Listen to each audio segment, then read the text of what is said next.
Hey guys, welcome back to the last rail shooter stage of the game, Forbidden Depths. Your precipitous leap with Block has landed you in the transport system of Poseidon's secret underwater base 007. Block will attempt to escape in order to carry out Malpro's cloning conspiracy. You can't allow that to happen. Be careful, however.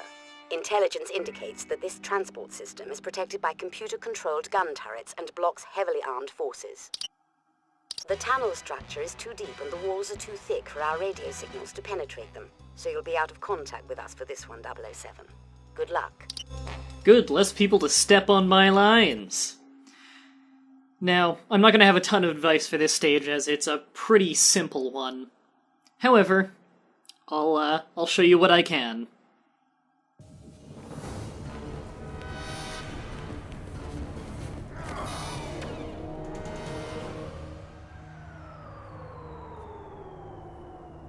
I'll take it from here.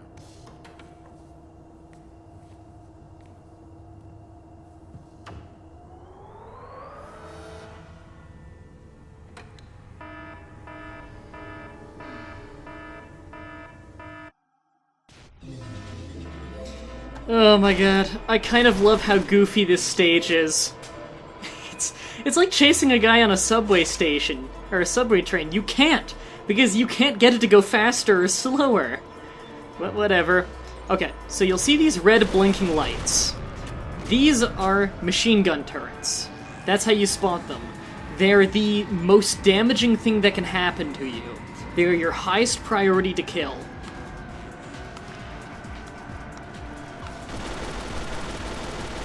Luckily, and it just evaporates or else I would get stuck. Luckily, you do have a very good gun you start with in the AK. You'll pick up other things, like I believe you pick up shotguns, but I recommend using the AK for basically the entirety of the stage. Thought something was behind me for a second. Auto-aim is your friend here, by the way. Team 4 reporting. We're in position at junction C7. So every once in a while you'll come to these areas. In these areas, you just need to find the right thing to shoot. And sometimes it's just people. There it is. There we go.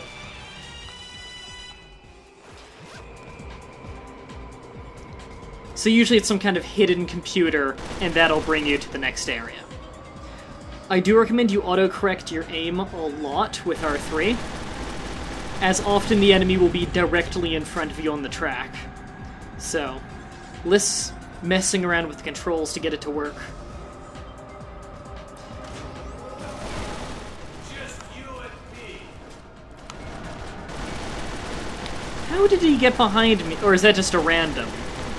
How did he catch up? Oh, shot him so hard that his vehicle exploded. So you always want to either aim ground level in front of you for enemies like these, and when there is nothing immediately there, aim slightly up, so that you'll automatically auto-aim to turrets if you happen upon a turret. Okay, so that was actually Steve Jobs. Send every available man to intercept him. He must be stopped.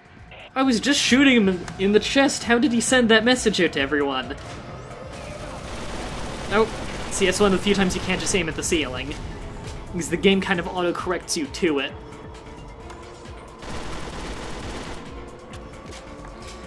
Every once in a while, you'll... yeah, see, there's the shotgun. I really recommend against using it. It doesn't have the range you need.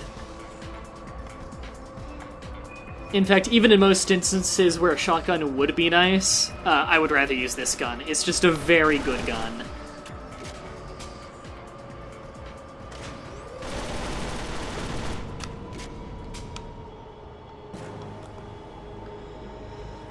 And like most stages in this game, this doesn't really get hard until the very end. However, the end isn't that hard if you know what to do. We've got you covered.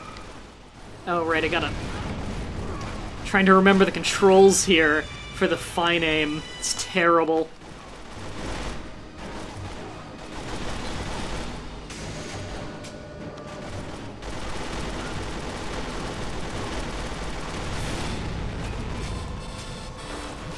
I believe there was a shortcut you could shoot somewhere for that, but I don't know where it is. Usually I have to shoot off some kind of wall panel to get to it.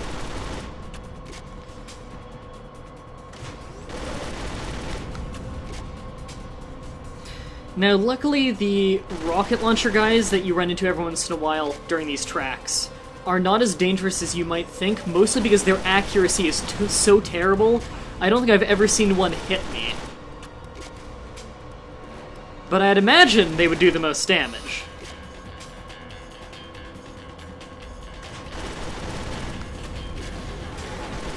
Hey, you see what I mean about the terrible accuracy? And again, you don't need to shoot the guys in those because you pass under them, but they'll hit you once or twice.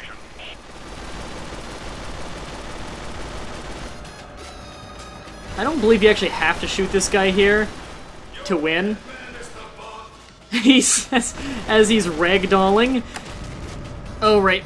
So what you want to do here, you don't necessarily need to shoot him, but it keeps him from attacking you. But he'll drop those explosives on the ground, and you want to shoot them. Because you want to shoot them before you run them over, else they do a lot of damage to you. But I don't believe he can drop them while you're shooting him. I think that one almost hit me. The game is very lenient with these.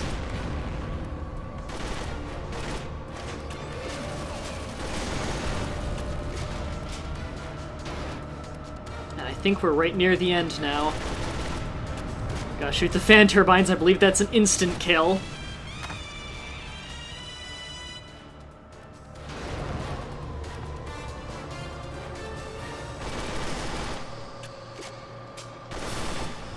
The steam may be an insta-kill as well. The game gets really mean near the end of each stage. Here we go.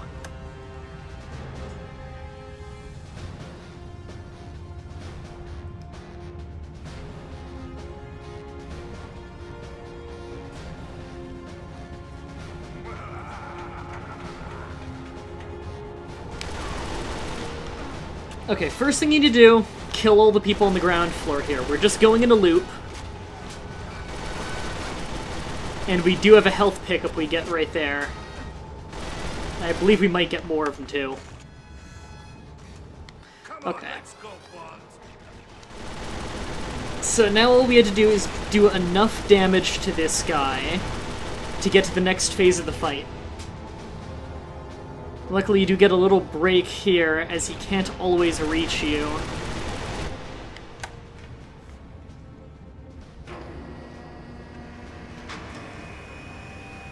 Time to die! And kill the ground floor people again, because they drop rocket launchers now that you need.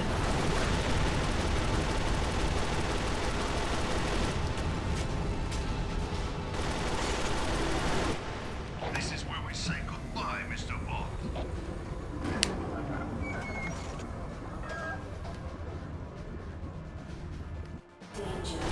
Alright, we are now slowly dying. So we need to use remote-controlled missiles, which are incredibly hard to aim, to hit those. And you have to hit all three to survive. These things are very hard to aim because they use both sticks, and the game never tutorializes you on it.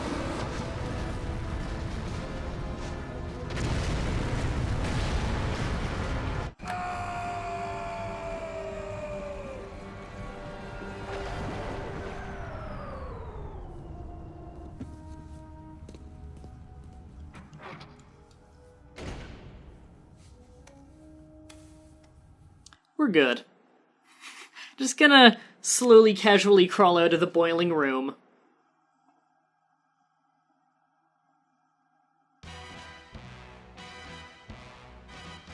Alright, we did every Bond move. I guess I didn't miss any control panels then. Mission duration, we could have done it a little bit faster.